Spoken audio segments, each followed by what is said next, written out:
நிலநடுக்கம் போன்ற அச்சுறுத்தல்களை எதிர்கொள்ளும் வகையில் வீடுகள் பாதுகாப்பாக கட்டப்படுவதை உறுதி செய்வதற்கு 2025 நகர்ப்புற புதுப்பித்தல் சட்ட மசோதா அவசியம் என்கிறார் வீடமைப்பு ஊராட்சித்துறை அமைச்சர் கொர்மிங். அண்மைய காலமாக பல பகுதிகளில் நிலநடுக்கங்கள் உணரப்பட்டு வருவதை அவர் சுட்டிக்காட்டினார். ஆகஸ்ட் 24, 27, 28 ஆகிய தேதிகளில் ஜொஹோர் சிகாமாட்டில் 4 முறை நிலநடுக்கங்கள் ஏற்பட்டதை அடுத்து வரக்கூடிய அபாயத்தை மலேசியா இலகுவாக எடுத்துக்கொள்ள முடியாது என்றார் அவர். 2016 முதல் அனைத்து புதிய கட்டடங்களும் மலேசிய கட்டுமான தொழில் மேம்பாட்டு வாரியமான CIDB-யின் பாதுகாப்பு தரங்களுக்கு கட்டுப்பட வேண்டும். இதில் ரிக்டர் அளவுகோலில் 7 அல்லது அதற்கு மேற்பட்ட நிலநடுக்கங்களை தாங்கும் திறன் அடங்கும் என்று கொர்மிங் விளக்கினார்.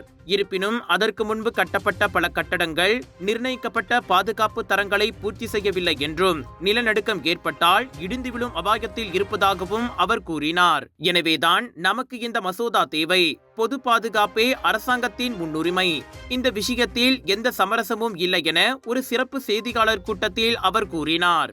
Bangunan bertingkat, bangunan baru yang dibuat sejak 2016. Dia perlu mampu bertahan.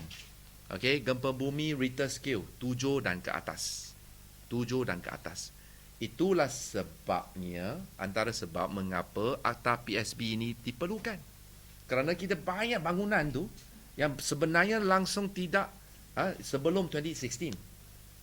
Dah sampai satu tahap, jika gempa bumi mesti runtuh. So this is one of the reason why you need Urban Renewal Act. Keselamatan. Saya nak tegaskan. Public safety is our top priority. Dalam soal ini tiada compromise. Keselamatan awam top fokus kepentingan. Sebab itu kita harap di mana mulai hari ini rakyat Malaysia kena belajar daripada rakyat Jepun. Ada perasaan prevention is better than cure. Sentiasa bersiap sedia dan belajar. What if gempa bumi berlaku? Apakah langkah yang perlu kita ambil? It take a whole nation approach. I do not want it to be politicized.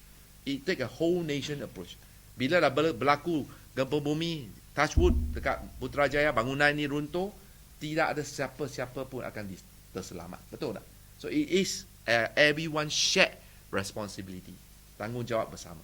நேற்று மக்களவையில் அம்மசோதா இரண்டாவது வாசிப்புக்கு விடப்பட்டாலும் அதன் மீதான விவாதமும் வாக்கெடுப்பும் அடுத்த அமர்வுக்கு ஒத்திவைக்கப்பட்டன. ஆளுங்கட்சி, எதிர்க்கட்சி நாடாளுமன்ற உறுப்பினர்கள் மற்றும் பொது சமூக அமைப்புகளிடம் இருந்து ஆட்சேபனைகளை பெற்றதால் அம்முடிவு எடுக்கப்பட்டது. எதிர்ப்புகளை தொடர்ந்து குறைந்தது 80 விழுக்காட்டு உரிமையாளர்களின் ஒப்புதல் தேவைப்படும் வகையால் புதிய ஒப்புதல் வரம்புடன் சட்டம் திருத்தப்படும் என கொர்மிங் கூறியதாகவும் தெரிய வருகிறது. முன்னதாக அம்மசோதா சில வகையான கட்டடங்களுக்கு குறைந்த ஒப்புதல் வரம்பை முன்மொழிந்தது. அதாவது 30 ஆண்டுகளுக்கும் மேலான கட்டடங்களுக்கு 75 விழுக்காடு மற்றும் கைவிடப்பட்ட அல்லது பாதுகாப்பற்ற கட்டிடங்களுக்கு 51 விழுக்காடு மட்டுமே.